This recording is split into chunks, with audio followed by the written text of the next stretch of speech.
The special prosecutor's investigation so far has turned up no evidence of collusion between Trump and Russia. None. Zero. Zilch. Nada. But with every passing day, we learn more about the shocking anti-Trump bias of Bob Mueller's team. Peter Strzok, Jeannie Rhee, Andrew Weissman, the list keeps growing and growing. And just today, we learned that attorney Aaron Zebley, who's known as Mueller's right-hand man, previously represented the guy who helped set up Hillary's private email system. I can't even believe this. And who later destroyed 2 of her mobile devices with a hammer. I wish we could put that hammer in the Smithsonian. Wouldn't that be fun? The president's allies have had enough, and according to the Wall Street Journal, are now urging him to go on the offense against a probe that now seems like nothing but a partisan political lynch mob, if you ask me. Joining us now from Phoenix is Republican Congressman Andy Biggs of Arizona, and here in Washington, Democratic strategist Michelle Juando of the Center for American Progress. Michelle, I want to start with you because when you look at this list, I think we have a graphic of the contributions that some and his team have made. James Quarles has given $30,050 to Democrats. Jeannie Rhee, $9,150. Andrew Weissman, $4,000. Greg Andres, Andrew Goldstein, Elizabeth Perliger, Brandon Van Grack, Rush Atkinson, $200. That's not a big deal, but all the other ones are not insignificant. And you add that the fact that a lot of them one represented the Clinton Foundation, one represented Ben Rhodes. How does a regular American person not look at this Mueller team as just a bunch of Trump adversaries, political adversaries, who want to undo a presidential election? Well, I think there are a few things. When we say in this country that you can serve in law enforcement, we don't have a political test for those individuals. I come from a family of prosecutors. When you sign up and you say you want to serve your country, there is no test. You don't have to pledge allegiance to a president. You pledge it to this country. And when Robert Mueller has found out about individuals who he was concerned about conflict of bias, he fired them. And that's exactly what we want him to do. So I understand. Why didn't he reveal it at the time when he got rid of Strzok in July? Why didn't he reveal that to the American public, given the gravity of this investigation? Right. I mean, I think if we remember the purpose of this investigation is national security. So I think what he is focusing on is how do we keep this country safe? So you don't think that you don't think there's any collusion? You don't think there's any even appearance of a conflict with this group of people involved in an investigation that could lead to the impeachment of a president? No appearance of a conflict, not even an actual conflict, because if there's an appearance of a conflict, as a lawyer, you're really supposed to reveal what your potential conflict could be. And to me, the revelations are, it's like pulling teeth to try to get this information. You know, but don't we want him to actually do what he did, which is to fire those individuals? No, I want to know what they've said politically. I want to know what their emails and texts have said. If we begin to focus on every individual as opposed to the purpose of this investigation. You know what the fruit of the poisonous tree is? Of course I do. Okay, One so of the fun things you right. So if you have ill-gotten gains in an investigation, ill-gotten either because of a bad actor or a biased actor, everything that comes as a result of that could be called into question. Well, I want to go to Congressman Biggs on this. Congressman, I find the president's legal team, frankly, to be a little bit kind of almost gun-shy to question the Mueller team. The president was very tough on the Justice Department and has been in some tweets, but his legal team had been more circumspect here. Yeah, and I think they're wrong to be circumspect, because what we have here, this is the very swamp creature that all of America is looking at, because it isn't that Robert Mueller said, oh, this is why we got rid of Strzok. We had to pry that out. That came through FOIA requests.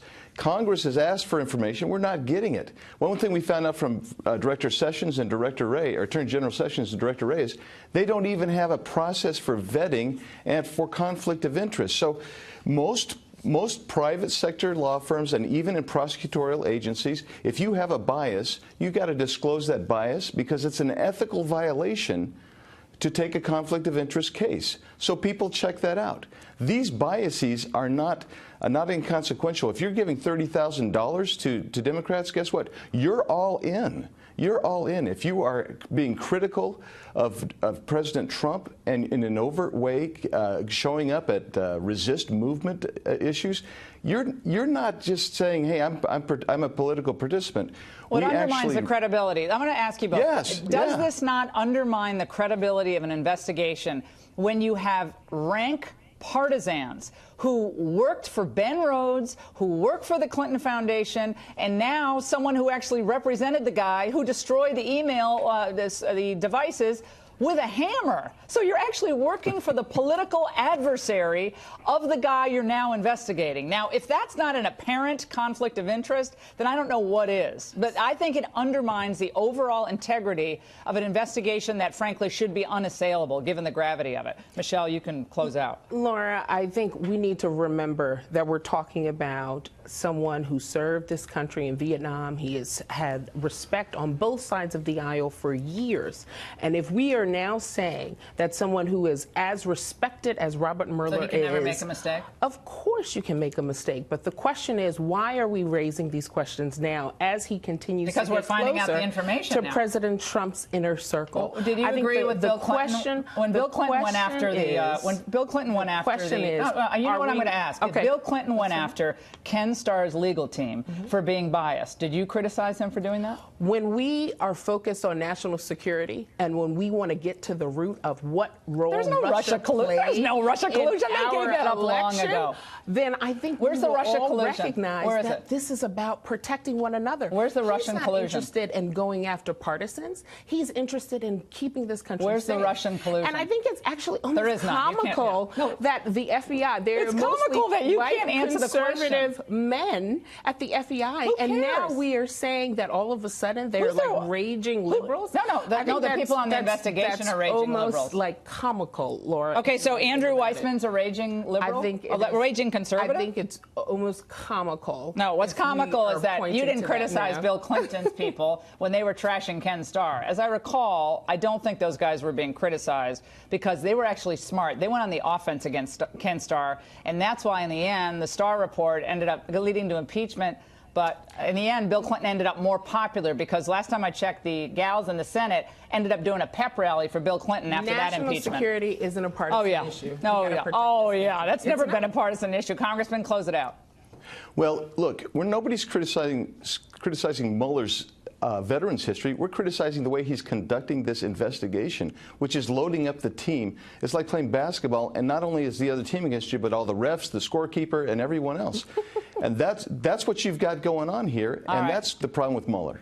Okay. According to the New York Times, the FBI has warned Hope Hicks, the White House communications director, about repeated attempts by Russian operatives to contact her during the transition. Meantime, a key member of Robert Mueller's investigative team is revealed to have close ties to Hillary Clinton and the Democrats, a development that is generating huge concerns from many Republicans of a potential bias in Mueller's office. Let's bring in our panel. Ned Ryan is the founder of American Majority and a former writer for President George W. Bush, and Scott Bolden, former D.C. Democratic Party chairman. Thank you, gentlemen, for talking to us. All right, so this is further proof, Ned, that of brazen attempts by Russian operatives to meddle in the presidential election. It also proves that Ms. Hicks did nothing improper. What does this do to Mueller's investigation? Absolutely nothing. All it does is actually prove what we've known for decades and decades. Russia has tried to meddle in U.S. elections, and quite frankly, the Obama administration was warned almost 2 years before the 2016 elections that Russia was going to increase its efforts to impact and try and influence democratic elections in the West. So to me, this is nothing. We just got further proof that Russia, after decades and decades of already meddling or trying to meddle in our elections and influence them, is still doing that. So I don't really think this does anything except for, again, it's more breathless, heavy breathing from the left of more proof that there might have been collusion. No, just shows that Russia, again, was meddling and trying to meddle in our elections. But, Julie, the thing that, again, is really becoming very apparent in this last week, this Mueller investigation, I don't think that anybody with any objectivity can say that his team is not a pack of highly partisan wolves who are on a political witch hunt trying to nullify the 2016 elections. You mentioned Anthony Weissman, but Jeannie Rhee, who represented the Clinton Foundation, and also Ben Rhodes, Obama's NSA director. Now you have Aaron Zebley, who represented Justin Cooper, who put Hillary Clinton's private email servers together and actually destroyed some of her BlackBerries. I think in many ways, any legitimacy that it might have had, this Mueller investigation, I think is gone. And I would argue it didn't have much legitimacy to begin with. Okay. The look on Scott's face tends to disagree with that. Scott, go ahead. Well, I don't think anybody's surprised that I'm going to disagree with that. As a former prosecutor, let me just say this. There is no litmus test for whether you can become a prosecutor or not because of your politics and your First Amendment. If that gets in the way of doing a fair and independent investigation, then you'll be removed, like one of those Mueller investigators were. But the allegation that somehow these lawyers represented Hillary Clinton in a prior life or all of these types of issues, it's just not a litmus test, and the DOJ rules say so. So I think it's a bunch of noise. But I will say this. Ken Starr was a Republican and investigated Bill Clinton. Nobody liked that. But until it gets in the way of a fair and independent investigation, the very Republicans criticizing are the very Republicans that praised Mueller's selection 6 months ago. Remember, Scott, Republicans selected Mueller. Mueller. That thought. Scott, I got to ask you. I mean, the entire investigation into the Trump-Russia collusion was in large part, as you know, due to the fake Fusion GPS dossier, which was funded by the DNC and Hillary Clinton's campaign. Mueller's team is largely partisan. Do you not see any credibility issues here? At best, you may have some appearance issues, but I disagree with the notion that report was the reason why, which drove the Mueller investigation. The GOP leadership, hold on one second, there were at least 50 contacts during and after the election of Donald Trump that drove this investigation and drove the Republicans in the House, Senate, as well as DOJ to say this needs to be investigated. The other thing that drove this investigation was the fact that Russia was meddling in something that was sacred to our American democracy, and that's our elections. And that ought to be investigated, and Republicans and Democrats both ought to do that. Ned, go ahead. But Scott, the difference, there's a massive difference between Russian meddling, which we all agree they've been attempting to do for decades, and this fairy tale of Trump-Russia collusion, which, as Julie pointed out, was in many ways based on this fake Fusion GPS dossier, again funded by the Hillary Clinton campaign and the DNC. At the end of the day, and again, I think the thing that's even more troubling about that dossier, Julie, now we're starting to suspect that Peter Strzok, the highly partisan FBI member of Mueller's team, might have used that as justification for FISA warrants to spy on Team Trump. Yeah, but I think the only silver... Wait, Scott. The only silver lining, Julie, of this Mueller investigation, I think, is it shows where the real investigation should be into the highly corrupt and highly politicized DOJ, FBI, and even our intelligence community.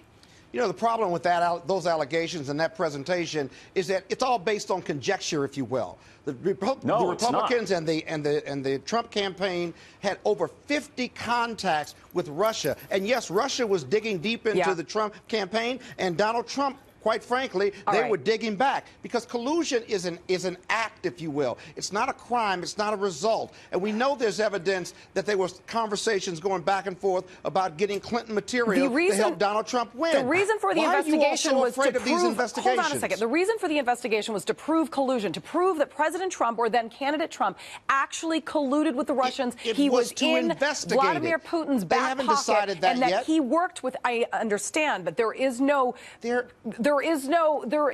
evidence at this point that the president was directly involved in any of this. Of course, we know that the Russians wanted to meddle in our election. They've tried to meddle in every presidential election. Isn't that worth investigating? They felt like they had some leeway here. Listen, isn't that worth investigating? Yes, absolutely. I'm just saying at this point the collusion has not been proven. There's no smoking gun. That's what I'm trying to say. Democrats aren't. Wait, I got to say one other thing, because Scott, you mentioned about how there's an appearance, text messages that are clearly aimed at anti-Trump, pro-Hillary, coming from a member of the FBI. He was removed, but he still works for the FBI. He's no longer involved with the special counsel, but he still works for the FBI, which makes you wonder, shouldn't the FBI be partisan or bipartisan? No. You don't believe? In fact, when there's investigations being done by political officials, who's watching the watchdogs? It ought to be independent. There's no watchdog group watching the watchdogs. But it's not independent. It's the FBI and DOJ. They should be independent. Politics shouldn't even be involved in it. I agree with you there. But that's the problem, you got to remove the politics from it. James Comey. Example number one. Eric Holder. He's gone too. Loretta Lynch.